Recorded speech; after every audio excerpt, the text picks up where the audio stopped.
Greetings and salutations, everyone. My name is Samaje Perine, and welcome to my YouTube channel. Today, I'm going to be talking about my Week 5 waiver wire targets for the 2023 fantasy football season. Over the course of today's episode, we're going to be talking about all primary positions, players that you should be going after, not only to help your lineups going into Week 5, but hopefully for the remainder of the 2023 season. We're going to be talking about players at the running back, wide receiver, tight end, quarterback, kicker, and defensive positions, because not only are we all dealing with injuries going into this given week, we also have to deal with bye weeks from now until Week 14.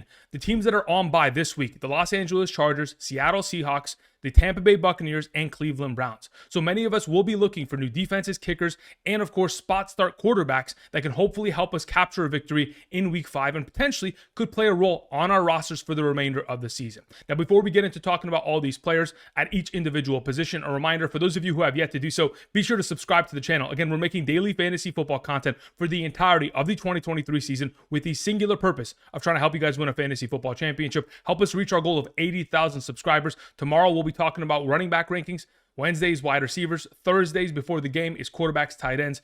And we'll have rest of season rankings posted on Friday, live streaming every Saturday and Sunday. All of that in order to help you guys out. So for those of you who have yet to do so, be sure to subscribe. I greatly appreciate the support. Thank you very much. All right, let's get into talking about running backs for Week 5, beginning with our number one, Jaleel McLaughlin of the Denver Broncos. Many of us saw that yesterday Javonte Williams unfortunately left the game early and did not return with a hip flexor injury. Now, as to how long he is going to miss, it's expected that he may miss 1 to 2 weeks potentially, but time will tell. Obviously, that injury could be more serious and they're potentially leading on. But at this current moment in time, for those of us who are trying to recoup some of the value for the next 2 weeks of this Denver Broncos backfield, Jaleel McLaughlin is the way to go. Specifically, he's a rookie running back. He has seen himself more touches than Samaje Perine in the last 2 games. Jaleel McLaughlin, 12 rushing attempts for 87 rushing yards, 3 targets, 3 receptions, 32 receiving yards, and a receiving touchdown in yesterday's game against the Chicago Bears for 17.9 fantasy points in the last 2 games. Now, even if you go back to Week 2, there was a play in the red zone in which they subbed out Javonte Williams on purpose to bring in Jaleel McLaughlin, throw a toss to him on the edge, in which he scored a rushing touchdown. They've utilized him multiple times already thus far this season, and even though he's not been able to outsnap Samaje Perine in each of the last 2 games, quite frankly, Javonte Williams wasn't even outsnapping Samaje Perine. They bring him a lot into the backfield in order to use him as a pass blocker. Obviously, they believe that he is a great receiving back out of this backfield, considering in the last 2 weeks, Samaje Perine has had 5 targets, 4 receptions, 38 receiving yards. But ultimately, Samaje Perine on the ground,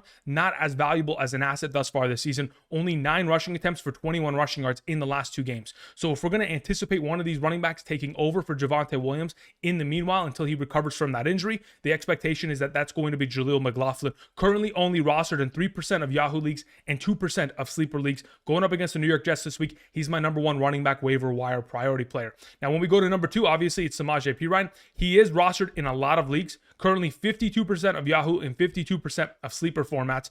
As of this moment in time, I'm thinking to myself, sure, I might want to have him on roster, but that's only if, in fact, we're going to be in a situation where Jaleel McLaughlin isn't going to be the guaranteed number one. And if we're going to see Javonte Williams potentially miss more time than we're initially expecting, then perhaps we might want to go ahead and pick up Samaje Perine, because going forward, as a primary back that is playing the most snaps within this backfield, they may give him an uptick in overall opportunities. But nonetheless, in comparison to Jaleel McLaughlin, I believe McLaughlin's going to get majority of the rushing work, majority of the red zone work, and obviously has scored 2 touchdowns out of this backfield, while no other running backs have found the end zone thus far this season for the Denver Broncos. We move on to our number 3. Speaking of finding the end zone, Latavius Murray has scored 2 rushing touchdowns in the last 4 games. Yesterday against the Miami Dolphins was obviously given a fair share of overall opportunities. He's been able to get it done on the ground and through the air. Specifically, has had himself at least a singular reception in every single game. So he's continuing to build himself more of a rapport within this offense, but also getting himself a lot of utilization, despite the fact that he is the immediate backup to James Cook. Not only is he a handcuff, but with that touchdown upside in 2 out of the last 4 games, if they're going to be in a very advantageous matchup going forward, in which it's going to be a blowout, I mean, again, they've blown out the last 3 teams that they have played. There's an even heightened opportunity for Latavius Murray to find the end zone and potentially be a valuable flex play for those of you who are super desperate in a deep league. He's currently rostered in 10% of Yahoo leagues and 11% of sleeper formats going forward. Tyjae Spears is our number 4. Again, we saw Derrick Henry have himself a little bit of a resurgence yesterday, which is fantastic. We love to see it. But nonetheless, we have seen Tyjae Spears accumulate 8 total touches in each of the last 3 games. They're continuing to utilize him like the way that the Tennessee Titans in seasons past utilized Dontrell Hilliard, whether it's on the ground or through the air, and they're going to continue to utilize him in that format. He's currently rostered in 24% of Yahoo leagues, 34% of sleeper leagues, and going forward, not only is he a high-tier handcuff, but he's getting himself utilization and enough touches to potentially be viable in given matchups. We move on to Chuba Hubbard. Chuba Hubbard out-touched and outsnapped Miles Sanders yesterday. Had more rushing attempts and had more overall snaps. That in itself says a lot, especially with Miles Sanders dealing with a little bit of a groin injury. The Carolina Panthers do have to take on the Detroit Lions this week, which really does not bode well for their overall rushing attack. So if in fact Miles Sanders continues to put up dud performances, there may be a transition in the future to Chuba Hubbard getting more and more opportunities within this backfield, making himself a viable option for fantasy purposes. But otherwise, due to the fact that, of course, Miles Sanders is still dealing with a groin injury, you might want to have Chuba Hubbard on roster. Of course, right now, rostered in 25% of Yahoo leagues, 32% of sleeper leagues, could be available in your league if he has not already been picked up as a handcuff to Miles Sanders. The final running back I wanted to mention, our number 6, is Keaton Mitchell. Keaton Mitchell is a rookie running back out of East Carolina. He had himself 1,400 rushing yards and 14 touchdowns in his final year at college. The only question is he's coming off the injured reserve. So if you have the ability to pick him up, slam him onto your IR position before he gets activated, there may be a chance where you have just an extra rostered player that you may be able to utilize in future weeks. The entire conversation of this backfield is that since J.K. Dobbins has gone down, there hasn't been a guaranteed number 1 RB. Obviously, it's been Lamar Jackson, as he has scored, 2 rushing touchdowns in each of the last 2 games that he's participated in.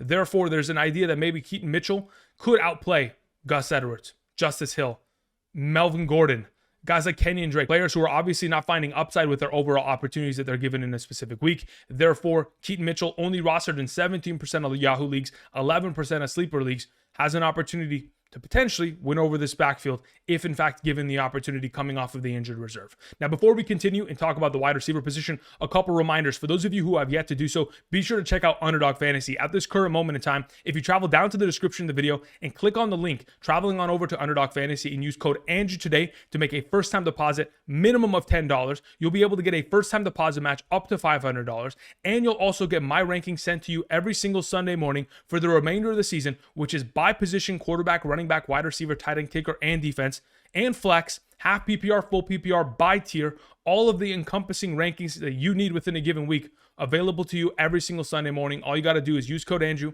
sign up today, make a minimum deposit of $10, and of course, get to drafting teams via Underdog Fantasy and putting together some pick'em slips. For those of you who are wondering if you're eligible to help me help you for the remainder of the season, be sure to check out the map to the right side of the screen, and of course, draft responsibly via Underdog Fantasy. Thank you very much for the support. All right, let's talk about the wide receiver position. Our number 1 for this week is Jameson Williams. So we got news earlier last week in which Jameson Williams is going to have his overall suspension cut down a week. Therefore, he's going to be returning earlier. If we talk about the Detroit Lions and how much of a on-fire offense they are, there is a lot of potential in which Jameson Williams can make an immediate impact for your team if, in fact, he plays up to the standard at which they drafted him. You got to remember, this is a former first-round pick. His final year at Alabama, 2021, he had 1,500 receiving yards and 15 touchdowns. We know that he is an upside player, and he has the ability to reach that within a given season, and especially considering how much attention guys like David Montgomery, Jahmyr Gibbs, Amon-Ra St. Brown, Sam Laporta are pulling. I think that this organization, and specifically this team, needs an elite wide receiver to be on the other side of the field from Amon-Ra St. Brown. And it's not going to cut it with Josh Reynolds and Marvin Jones Jr. Therefore, Jameson Williams has a lot of opportunity, currently only rostered in 32% of Yahoo leagues, 53% of sleeper leagues. There may be a chance for you to go and pick him up. Again, he's going to be coming back 1 week sooner from his suspension, and when he does, hopefully he'll be ready to act upon the opportunity. Moving on to our number 2, we have Curtis Samuel.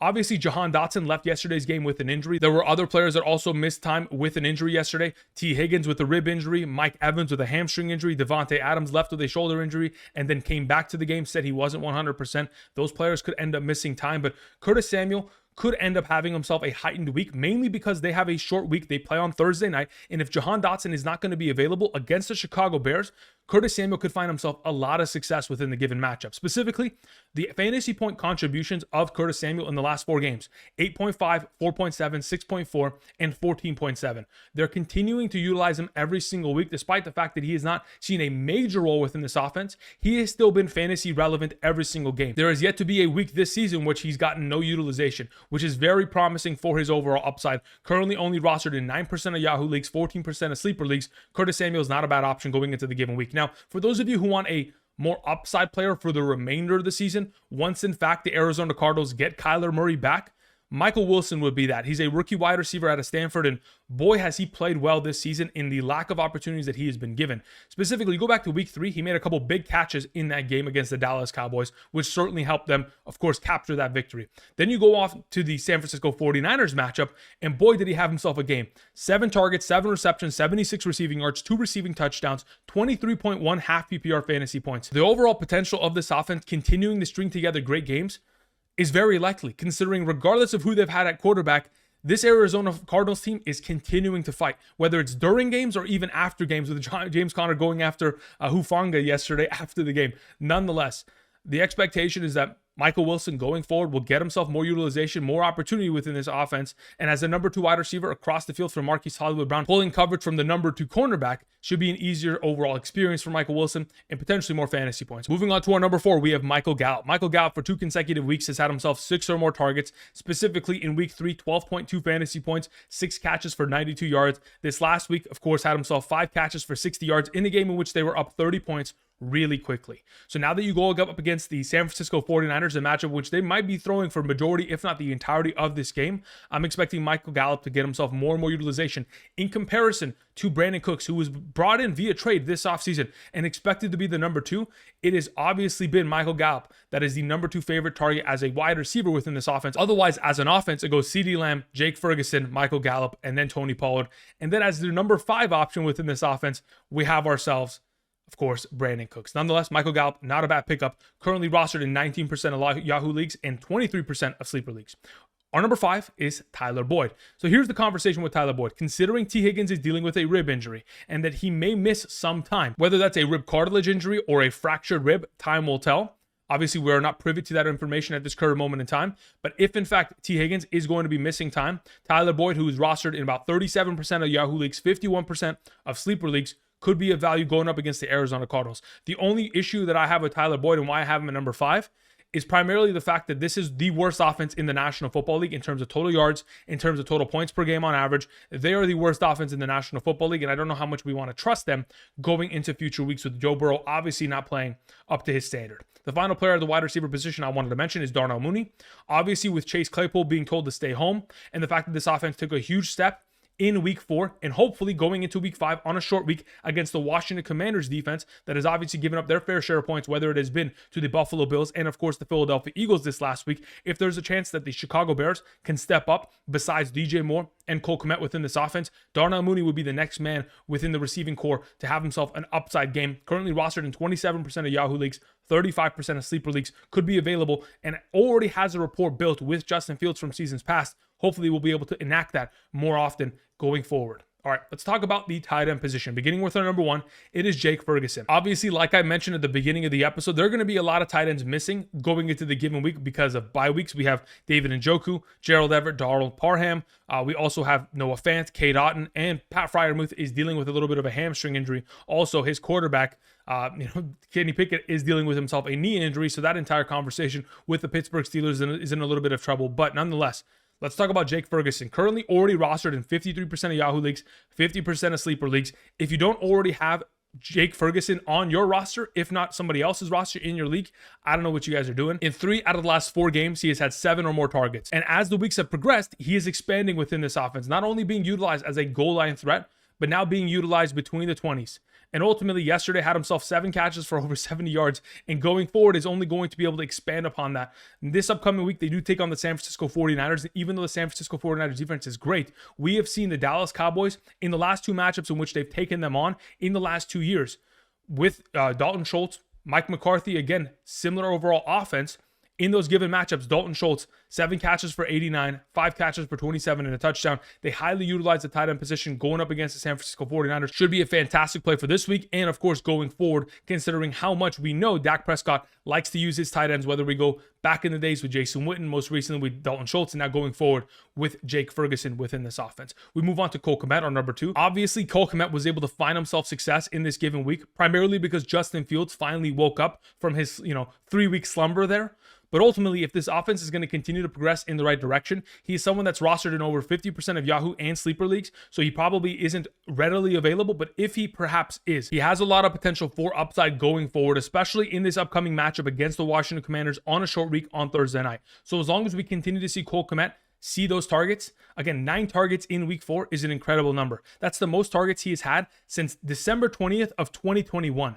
So if we're going to continue to pepper him with targets and keep himself within games for majority of the overall offensive snaps, he has played 97, 68, 76, and 74% of the offensive snaps in the first 4 games individually. If he's going to be on the field, a primary target within this offense, and Justin Fields is back, of course, Kmet is a great play. Zach Ertz is our number 3, currently only rostered in 26% of Yahoo leagues, 10% of sleeper leagues. Thus far this season, he's number 2 in tight end targets, number 4 in tight end receptions, number 12 in tight end receiving yards. The fact that he is still rostered in such a low percentage of leagues is ridiculous to me, especially going up against the Cincinnati Bengals this upcoming week.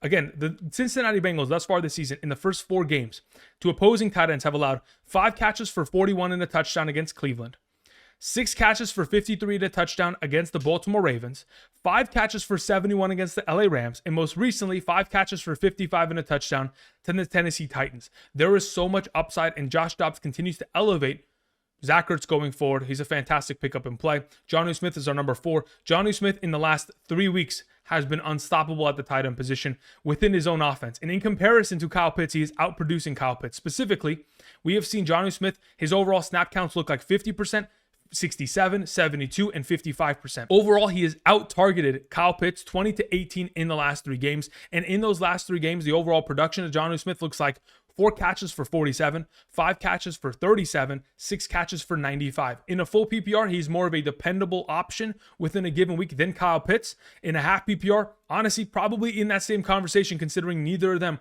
are scoring touchdowns going forward. Our number 5 is Dalton Schultz. Considering how incredible the Houston Texans offense has been thus far this season, there's a conversation to be had that perhaps we want to have the tight end that is, closely related to CJ Stroud and how well they have played. Again, CJ Stroud thus far this season has the 3rd most passing attempts amongst all quarterbacks in the National Football League. So even though we haven't seen much targets in the direction of Dalton Schultz, 4, 7, 3, and 3. That's 17 targets out of 151 passing attempts, which is only 11% of the overall target share within this offense. Not a great overall number. If those numbers perhaps are going to increase over time, and we're going to continue to see more utilization out of Dalton Schultz, obviously was able to find himself in the end zone this last week.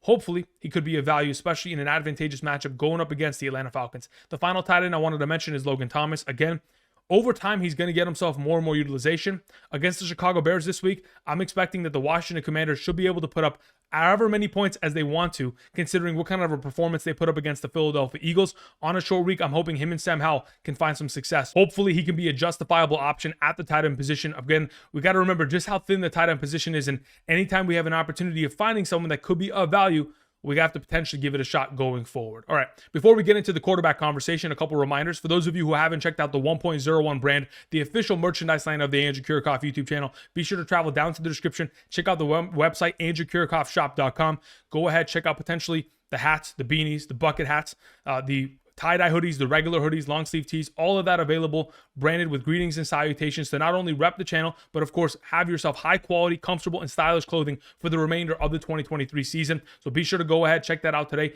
Considering all the support that you guys have shown me thus far this season via the merchandise, we're offering free shipping for the remainder of the season. So be sure to take advantage of the opportunity. Thank you very much. All right, let's talk about quarterbacks. We only have 3 that I wanted to mention in specific. Number 1, of course, has to be CJ Stroud. Considering many of us may be missing Deshaun Watson, Justin Herbert, Geno Smith, Baker Mayfield going into the given week, you may need a spot start at the quarterback position. He's currently only rostered in 46% of Yahoo leagues, 56% of sleeper leagues. He's had 3 consecutive games of 20 or more fantasy points, and he's been able to put up 280 plus passing yards and 2 touchdowns in each of the last 3 games. Ultimately, CJ Stroud is the guy. He is, as of right now, demonstrating that he absolutely needs to be ranked within that top 16, if not top 12 quarterback conversation every single week. And especially considering they're taking on the Atlanta Falcons this upcoming week, I'm expecting CJ Stroud to have himself another great performance, all while he's sitting behind a 3rd string offensive line. You got to remember, this offensive line has been completely battered with injuries, with multiple members, whether it's center, guard, tackle, all on the injured reserve. They're obviously their starting left tackle, Laramie Tunsil, one of the highest paid left tackles in the league, has not played each of the last 2 weeks, and yet they've been able to dominate against the Jacksonville Jaguars and Pittsburgh Steelers. CJ Stroud is the guy. Moving on to our number 2, the guy that I like to call the angry bird. He looks like an angry bird. It's Sam Howell going on a short week, taking on the Chicago Bears Thursday Night Football. Again, Sam Howell in weeks 1, 2, and 4 put up 16.8, 21.6, and 19.6 fantasy points. The only game in which he didn't find any success at all was against the Buffalo Bills, and quite frankly, we're not surprised. But in those other performances, he has been a very valuable fantasy prospect at the quarterback position. And when we take a look at how well quarterbacks have played against the Bears thus far this season, from weeks 1 through 4, quarterbacks has put up 23.0, 18.38, 25.68, and 22.22. All quarterbacks have succeeded against this defense. Again, whether that's been Baker Mayfield, Russell Wilson, Patrick Mahomes, or Jordan Love. We have seen the Bears lose quite literally 14 consecutive regular season games. I'm expecting Sam Howell to have himself a great game and win on Thursday night. We move on to Joshua Dobbs, the final quarterback I wanted to mention, taking on the Cincinnati Bengals. The Cincinnati Bengals have been one of the worst, if not the worst offense in the National Football League thus far this season, based on all metric, total yards, points per game, etc. Again, Joshua Dobbs has played extremely well. In week 2, 25.22 fantasy points. Against the Dallas Cowboys in week 3, 17.06. In week 4 against the San Francisco 49ers defense, 23.4 fantasy points. Automatically should be picked up. Only rostered in 5% of leagues on Yahoo and 9% of leagues on Sleeper. Until Kyler Murray comes back, who you could potentially stash on your IR, until he does, there is a great conversation to be had about Joshua Dobbs not only being able to get it done on the ground, but through the air as a quarterback, going up against an advantageous matchup. When we move on to the kicker and defensive conversation, we begin with these 3 kickers: Brett Maher, Kaimi Fairbairn, and of course, Nick Folk. Brett Maher only rostered in 14% of Yahoo leagues, 9% of Sleeper leagues in the last 4 weeks. 15, 13, 11, and 16. Now, that 16-point performance that he put up against the Indianapolis Colts also had to do with the fact that he missed field goals.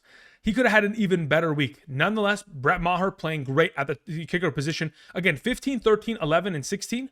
I would love to have my starting running backs putting up those numbers, but they don't oftentimes. If you can find that from a kicker, you should be able to pick them up and put them on roster. Now, another one of these kickers that has been incredible every single week this season, only rostered in 1% of Yahoo and Sleeper leagues, is Kaimi Fairbairn, our number 2. He's put up 9, 8, 13, and 12. And considering how hot the Houston Texans have been this season, why not go ahead and have them on roster as they continue to score? The final option is Nick Folk, currently rostered in 23% of Yahoo leagues, 8% of Sleeper leagues. He's put up 18, 10, 4, and 11. 3 of the 4 weeks, double-digit fantasy points. That's all we can ask. Going up against the Indianapolis Colts, I'm expecting the Tennessee Titans to continue that efficiency and be a far more productive offense going forward.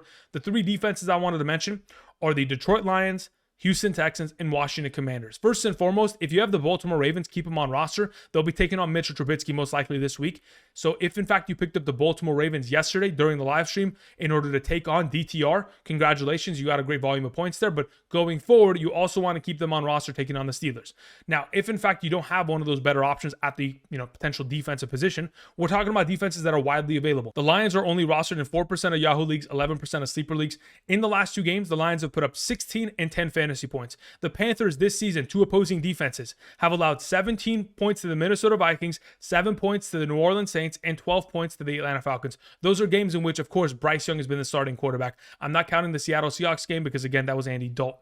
There is a lot of potential for this Detroit Lions defense that has been hot this season to continue that reign of success. We move on to the Houston Texans, only rostered in 4% of Yahoo and Sleeper leagues. In the last 2 weeks, 13 and 12 points. They take on the Falcons, who in the last 2 weeks against the Jaguars and Detroit Lions have allowed 20 fantasy points and 16 fantasy points. Another one of these automatic starts at the defensive position. Then we move on to the final option, the Washington Commanders. Many of you guys who heard me suggest the Denver Broncos last week were a little bit skeptical on the matter, but anybody who takes on the Bears is going to find success because they're going to find ways to mess up and turn over the ball and, of course, allow Justin Fields to get sacked. Now, even though the Washington Commanders as a defense haven't been great for fantasy purposes the last 2 weeks, in week 1 and week 2, scored 10 and 11 points.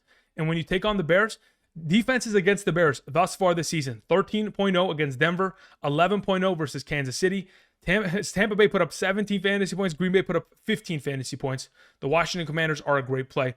I honestly do think that the Arizona Cardinals could be in this conversation as a defensive play, but that's just a matter of whether or not you think Joe Burrow and the Cincinnati Bengals are going to potentially get back on track in the given week. Either way, that's going to cover it for me today. Thank you everybody for watching. Those are our waiver wire pickups for week 5 of the 2023 fantasy football season. Again, with a lot of injuries taking place and of course, a lot of players missing due to the upcoming bye weeks. Hopefully this will give you guys a little bit of a sense as to who you should be going after, picking up, putting on roster, and hopefully those players can help you for the remainder of the 2023 season so that they can help you capture a 2023 fantasy football championship. Thank you everybody for watching. If you have not yet already, be sure to subscribe, click the like button down below. Of course, check out Underdog Fantasy, use code Andrew, and until tomorrow, which we'll be talking about the running back position, I'll see you guys. Peace.